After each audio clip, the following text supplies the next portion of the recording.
Yo, we are back in the building and we got to discuss the Real Housewives of Potomac season 9, episode 2. Now, what you see on the screen right now is a clip from something I'm going to play before we get into the episode specifically, but it does kind of relate to the episode on a certain level. So take note of what we have on the screen and then just hang on to that. Okay. Before we get into deep, let me let you guys know that if you haven't already subscribed to the channel, please go ahead and do so. Hit that notification bell button and smack that like button if you like reality TV related content. Okay. So, if I had to rate this episode on a scale of 1 to 10, what would I rate it? This is a tough one for me because I'm going to have to rate it uncharacteristically low because I do feel like there were several missed opportunities. And so I'm actually going to give it a 7.9, 7.5.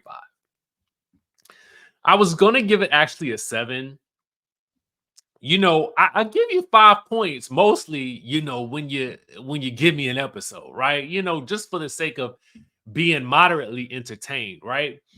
But I think that Real Housewives of Potomac is suffering from something that we all have been suffering from, but in a very different way. I think some of us have been suffering from a little bit of reality TV PTSD, and that is PTSD from the season prior, right? See, the season prior was so abysmal and so just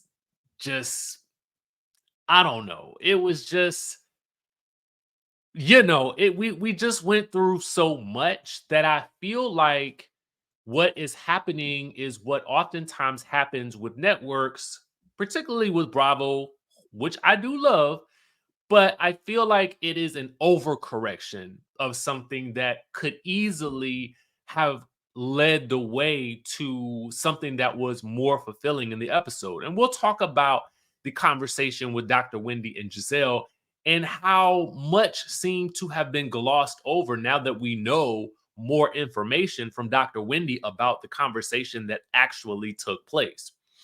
So, with that being said, and then the structure of the episode to me was one that lent itself to being more dramatic in terms of what we could have done with the editing.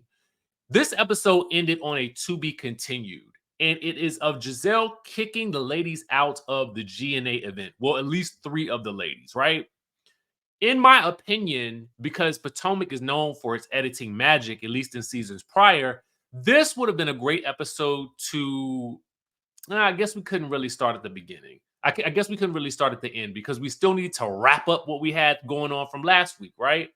So, in the interest of thinking of a better ending for this episode, what interestingly happened on social media yesterday before the episode even aired was that we saw the entire clip play out from the GNA event.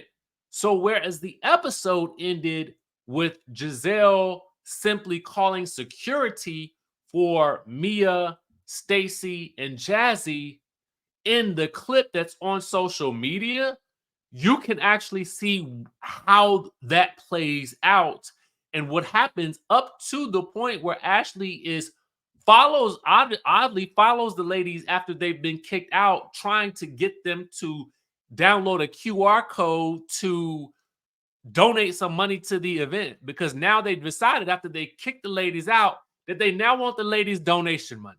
Okay, so in light of that, I'm just trying to figure out, number one, why didn't you end the episode with the clip the way that it was happening on social media, which led us to believe that that's what we were going to see in this episode, but you ended it on a rather benign note. Now it's benign because I've already seen the way it plays out, so there's no need for me to guess at this to be continued.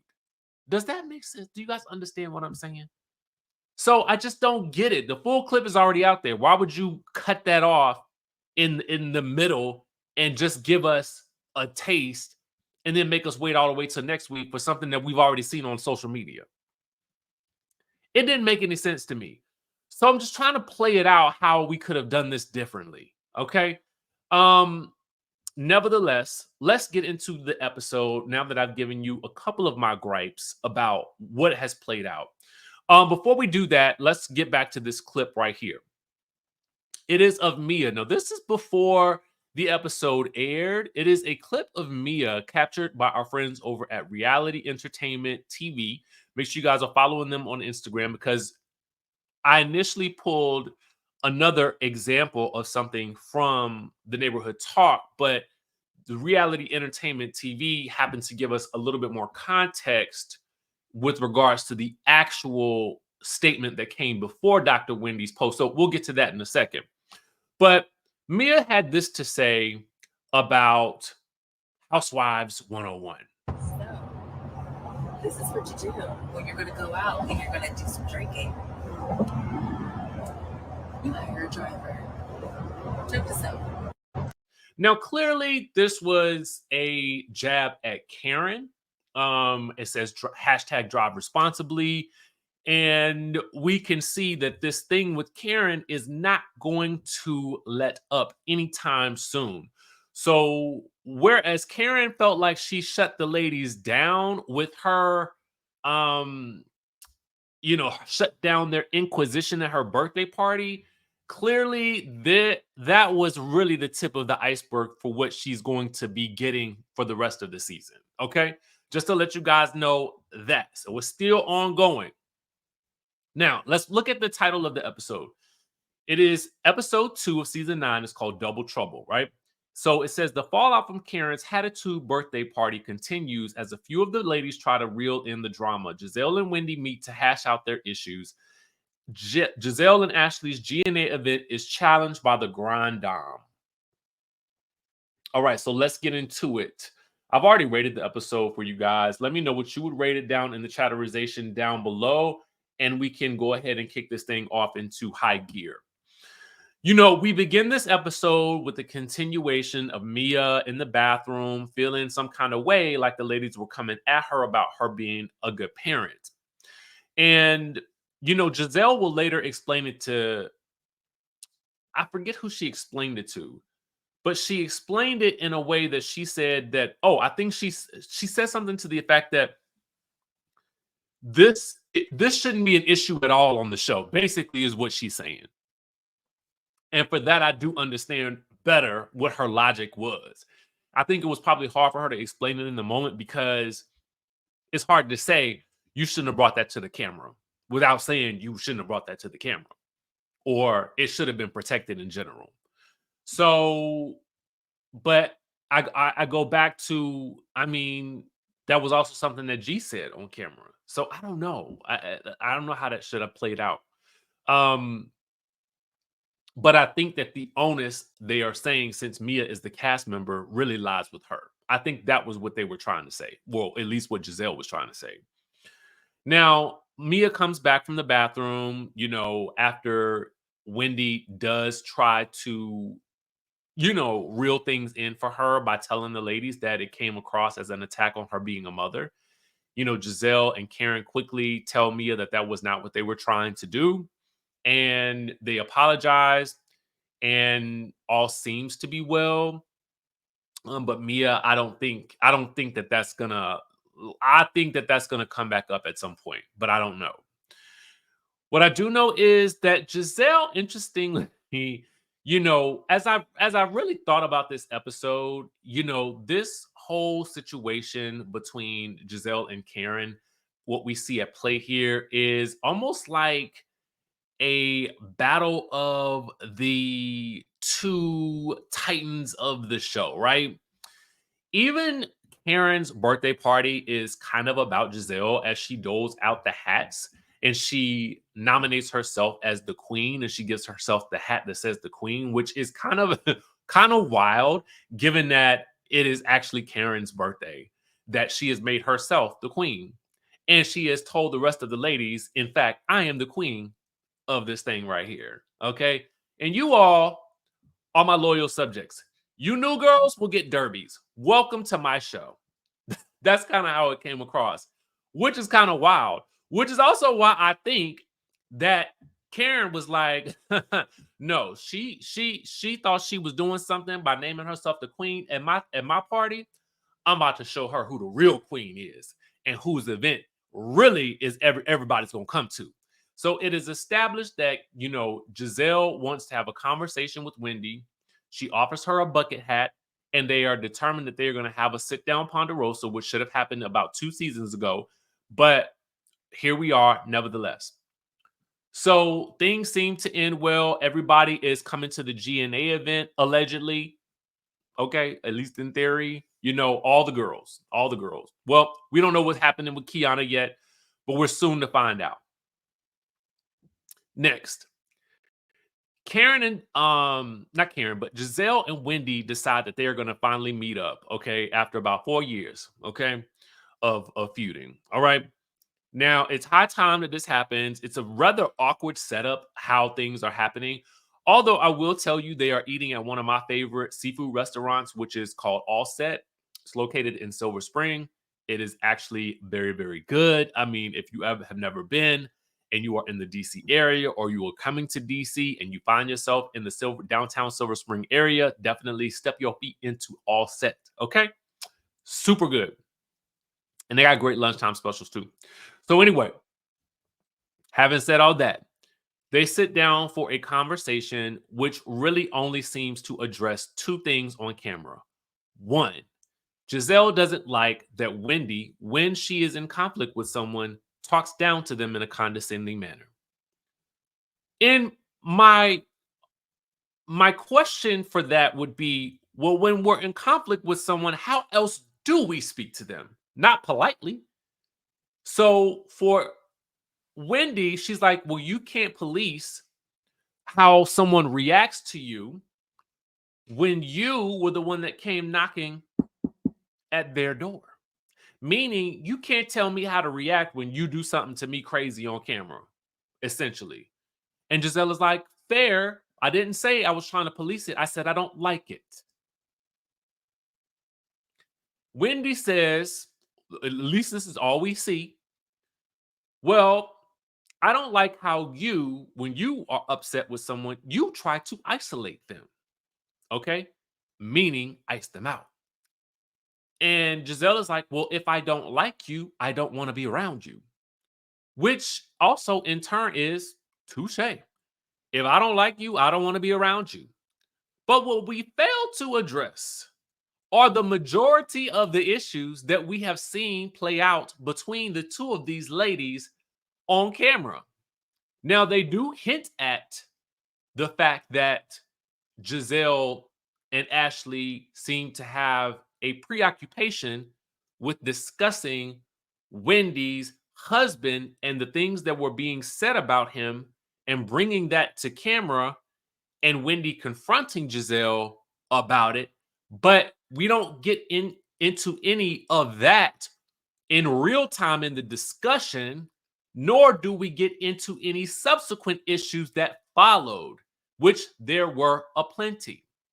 What we get is a very, very light and fluffy post PTSD moment.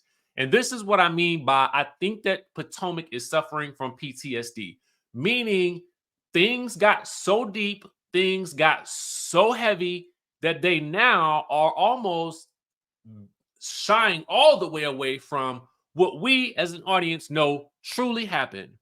Now, that was a complete and utter disservice to us as an audience, especially when we can literally look to the interwebs to find out what really happened. Now, according to Dr. Wendy, this is what really happened. So, our good girlfriend, the Brooke Ashley, who we have had on the show, and if you guys are not following Brooke Ashley on the YouTube streets, she's definitely getting everybody together, okay? She's calling things out. She's also just a great content creator in general. Now, she says, I'm all for moving on, forgiving, but we have to have some tough conversations and get to the root. Wendy let her off way too easy and didn't bring up anything. This is crazy. And on the surface, that's what it appeared to be. Dr. Wendy responds on social media and says, "No, baby, I brought up everything," saying I could not use her bathroom at the Reasonably Shady event, saying it was okay for me to be assaulted because she does not like me, bringing up a fake rumor about my husband, talking badly about my mother, etc. It was a 2-hour lunch. Hashtag Real Housewives of Potomac. Now, I think for the most part, we know that these conversations probably do go on a lot longer, and the audience knows that. But I think what we also needed to see were some of those things being brought up because they were things that many of us felt very strongly about, and we know that Wendy felt very strongly about. So to completely not show us those pivotal points, I just feel like we were let down. Okay. And this is why I had to take points away from the episode because I just feel like for all that we've been through, you do us a disservice because you're now trying to correct the ship, but you're overcorrecting and you're leaving details out that we need to see in order to truly understand how these two were able to really work through their issues. And if you're not going to really work through the issues, then what's the point, right? It's just kind of like, oh, we'll gloss over it, and now all of a sudden we're going to be besties. I mean, at least in Gizelle's eyes, like, oh, okay. So now, I mean, we do come out of the conversation feeling nice and fluffy, but I don't think we know why. All we know is that the two of them are laughing and smiling, and they decide that, okay, if Gizelle feels something, she's going to tell her, and that's just going to be it, and that's going to be that. And so later on, when Gizelle relays the message to Karen that she had a conversation with Wendy, it just sounds to us like, oh, yeah, I told her, I didn't like how she was condescending and talked down to everybody or to me. And, we agreed to move on. And Karen is just like, well, okay, well, awesome. Well, great. And I'm sure for Karen, she's like, well, listen, girl, that's fine with me because I got bigger fish to fry. And as long as y'all ain't talking about me, I am fine. Okay, and side note, my bigger fish to fry is gonna be you, but you don't know it yet. So there's that. Speaking of which, now I can't belabor that point any longer. Let me know how you guys felt about that. I felt like the glossing over that was super important. But again, I think it is a result of having PTSD and really fearing the reaction of what bringing up those past issues could potentially mean for the fans and for people that may end up dragging the show. Because I think that for some people, they will feel like, well, darned if you do, darned if you don't. But I do think that because you brought us here, then you take us fully out of it, right? That's telling the story completely. And that's what I'm interested in. Stories that make sense. Now, we do see Kiana in this episode, thank God, because again, she is a breath of fresh air. We learn more about her and her relationship, and she is wondering, she's visiting Karen, she's wondering why Karen tells her about the event and, wonders why she wasn't invited. Kiana's wondering too. And, she doesn't know if it's shade or not, but, you know, they talk about the fact that there's another event coming up for Gizelle and Ashley. And, Kiana's like, you can leave me out of it. I don't need to be there because the last event that I went to of theirs was the ghetto. That was the event in which she did get into a physical altercation with Ashley's friend, Deborah. All right.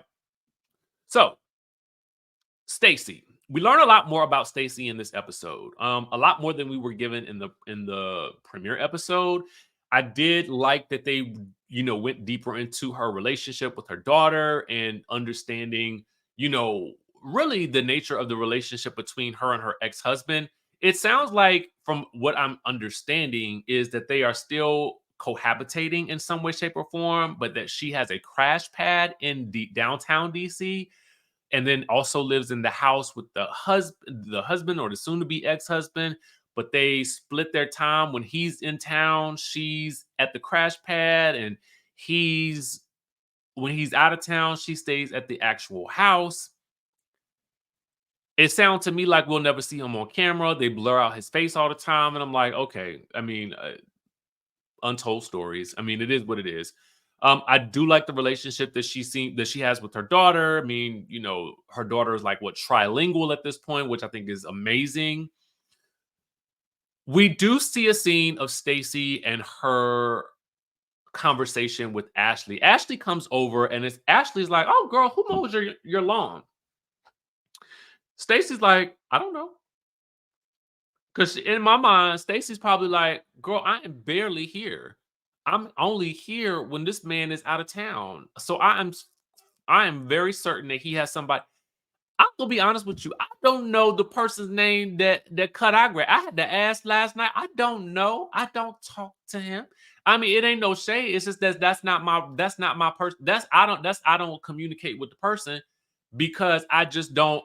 I that's just not it. It just doesn't fall under my purview. Now, if I need to go outside and have a conversation, I can. But do I know it's not? I don't, and that's unfortunate. But I would wager to think that not a lot of people know the person that cut their grass.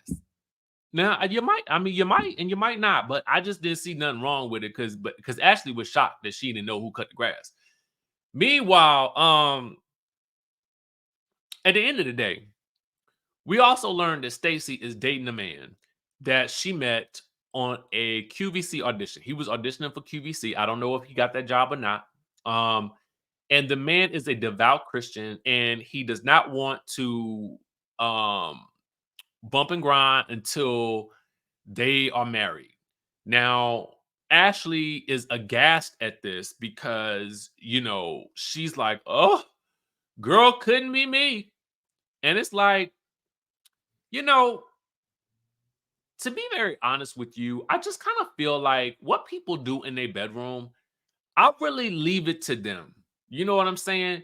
Especially as I get older and I just get more grown in my own life, I don't care what any of my friends are doing in their bedroom. I don't think about it. I don't want to know. Like, I that is no never mind to me. If these people want to wait until they 50 to do it, good for you. Have at it. You know what I'm saying? Like that just ain't one of the things that occupies my mind when I be thinking about my friends and what's going on in their relationships. I'm trying to stay far from it, to be quite honest with you, because listen, I got enough things that I got to deal with that I don't need to add your relationship into my stuff. Okay. There's only room in my hospital for one person and one person only right now. And I cannot be adding you and your bumping and grinding situation into my life. I just don't understand it. So when people have these strong reactions to, "Oh my God, girl, how you not doing it?" Why don't you just head on, like I said, head on down to Summer House, Ashley. Now, and I say this with love, head on down to Summer House and you could bump and grind with all them people because that's all they seem to want to do on that show, allegedly. I don't know because I don't really watch it like that. But what I would say is it does seem like that bumping and grinding happens a lot more frequently on that show. So if that's really what you're interested in, fine, girl. They're giving you a dating show. Just get your rocks off there. Okay. Leave this girl alone. If she want, if listen, clearly the marriage didn't work out and they was bumping and grinding. So maybe this is gonna work out and they not. Meanwhile, Karen and Gizelle meet up again for another Ponderosa, twice in 2 episodes, no less. So they're really giving us the Karen and Gizelle are good girlfriends of it all. Girlfriends, there through thick and thin. That was such a good show. Hmm, gone too soon. That show really kind of went down. Like, I don't want to say it went downhill. I don't understand why Tony left. Why does she leave Girlfriends? Can somebody tell me that? Anyway, so they recap the Inquisition, as Karen calls it, because Karen feels like Gizelle was being shady. I don't think that Gizelle was being shady with the drink named the Ladam and it being a virgin drink per se, as much as, I mean, maybe the drink being named Ladam, but the announcement that they had a non-alcoholic beverage, I did think that was, I didn't see much shade in that, but I think that given Karen and Giselle's relationships, they just always automatically assume that there's shade being thrown one way or the other, which is why this whole situation is blown up into what it has blown up into with this double booking, okay, that is going on in this episode. Now, this is where all of this starts to come into play. Okay. Let's just a couple of things. Giselle wants to know how Kiana's doing. Karen lets her know that Kiana don't know why she wasn't invited to the birthday thing. Giselle's like, there was no shade. I didn't have no more room. There was no more people to be able to invite in that small room. So no shade there. But, Karen, we do have our GNA fusion event because, they're not going to be doing those cutesy clothes anymore. They're going to be doing, the fusions, the wellness things or something of that nature. I mean, is it a drink? Is it a vitamin? What is it? All I know is that they are partnering with a brain tumor organization. And I think that they're going to be raising money I believe it's the name of Giselle's father, who also suffered a brain tumor. I think that's what she said. Um, and so I think it gave him what, 12 days. I think she said that. Is that what she said? Regardless, I do think that, I mean, I like the idea of the event. I understand that it was already established. That this was going to be happening. Now, Karen tells us she will be also getting an award the same day. So I don't. Oh God, what time is it at? I don't recall, girlfriend. But I'll make your event. Sure, I'll be at that I'll be at that GNA Juice event. Yeah, I'll be there.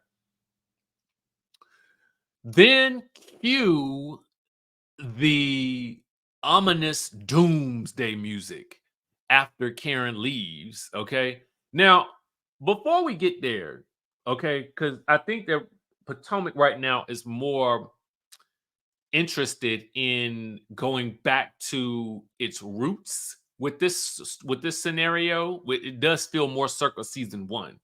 It's more interested in going back to its roots and being light and fluffy than it is about really tackling story, right? So, given that, um, what something that happens that I felt like was odd was, I don't know. It was funny to me, and I guess maybe it's because Giselle's confessionals happen after the fact, right? So I think that the shade is there after the fact, and we're just seeing the shade inserted in the moment. But what's happening is that as Karen is telling us she's being awarded, Giselle is like, for what? 9 citations? Getting a DUI? Driving into a tree, alleged, or whatever the case may be, allegedly. What is she being awarded for? And it's kind of like interesting to me because I feel like, doggone it. Listen, if you have a mistake, if you do something wrong, what that tells me in this group, sociologically speaking, okay, is that all of the good work that you have done outside of that event can be tarnished because you have found yourself in trouble. Okay. Now, the fact that Karen has found herself at the center of a controversy due to her own drunk driving, allegedly, um, deems her unworthy of winning an award for her business acumen, which is a totally separate thing. Very interesting. Um, but I think that that speaks to how we look at things as a society in general right now, right?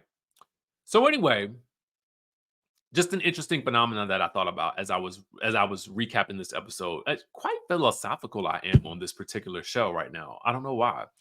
But anyway, so with that, with Giselle not understanding that, as it begins to play out, that Karen sends the group a message the following day as we hear the ominous music playing. Clearly, this is a faux pas in the streets of Potomac. Ladies and gentlemen, hear ye, hear ye. There are two events now concurrently happening at the same time.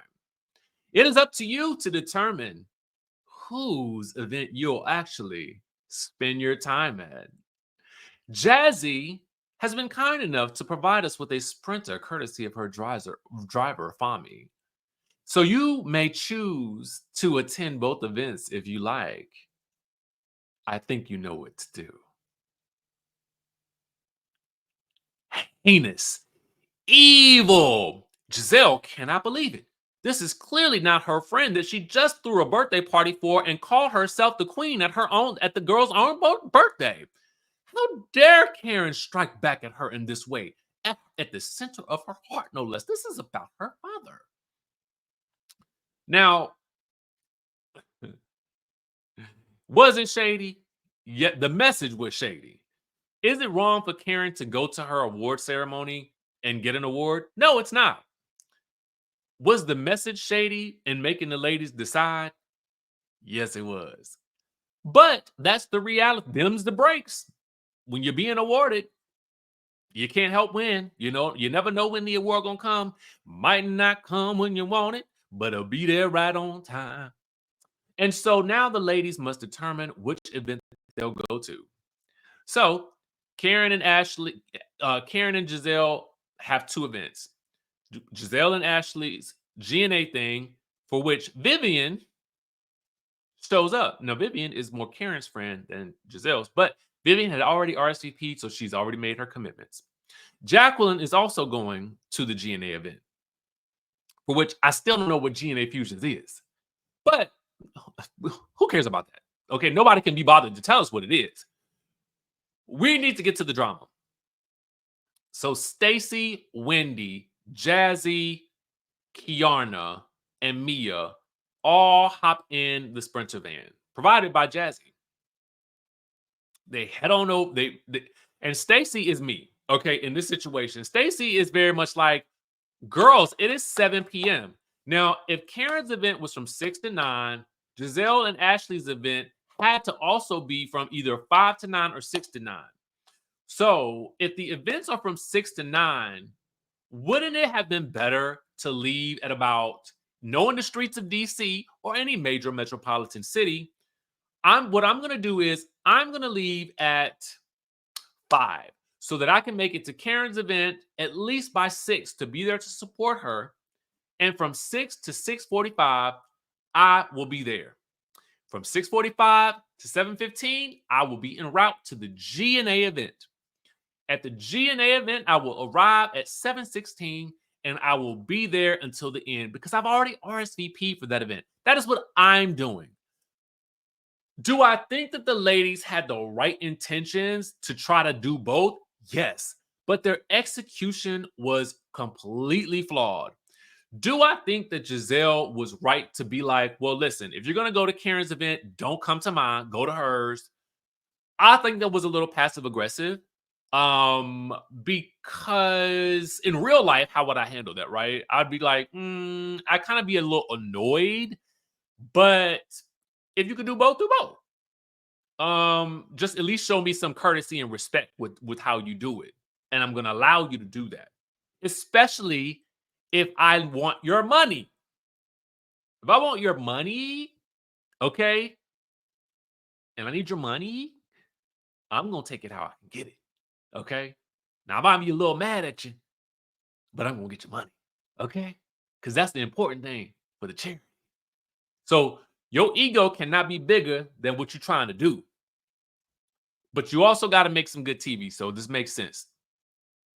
So the ladies call Ashley and say, Ashley, girl, listen, we are trying to make it. We're going to be there about 8:30. Ashley's like, girl, the event ended at 9. I can understand the upset to a certain degree. I can. Now, when Ashley tells them, now, at least be here by 8, girls. Be here by 8. They say, okay. So then Kiarna and Wendy decide to stay at Karen's event because she has still not been given her award when it's time to go. So Mia, Stacy, and Jazzy decide that they're gonna, hightail it across town to try to make it to the G&A event. What I do know is that they arrive at 8:03. Why do I know this? Because I've seen the full clip. We don't get to see all that plays out after what happens when they get there. But when they do arrive, Gizelle is like, security, out of here. So let me know in the chatterization, do you guys think that Gizelle overreacted? Do you feel like they should have just go ahead and let the scene play out and gave us at least the hour and 15-minute episode, or condensed the episode? I mean, we had a couple of scenes with Stacy that I don't know if we needed both. I appreciated hearing the conversations between her and Ashley about having biracial children. I did appreciate those things, but some of it could have been condensed. I think, either give us a scene with her and her daughter this week, the scene with her and Ashley next week, or the scene with her and Ashley this week, and then the scene with her. I guess it would have made. I guess the conversation about the biracial children would have made it hit better, given that the conversation with Stacy and her daughter happened in this episode. But I was also kind of like, for the dramatic effect of the storytelling of it all, this episode just didn't work for me, given what I know actually plays out next week. So, and going into the episode, I thought I was getting what I was promised in the preview that was floating around on social media, and I was not. And if I can find the post, I will put it in the description down below so that you can watch what happens for yourself. But that's all the tea that I got for you guys for right now with regards to the Real Housewives of Potomac Season 9, Episode 2. Let us know what you thought in the chatterization down below. Make sure you guys hit that subscribe button if you haven't already done so. And I will be sure to catch you in the next video.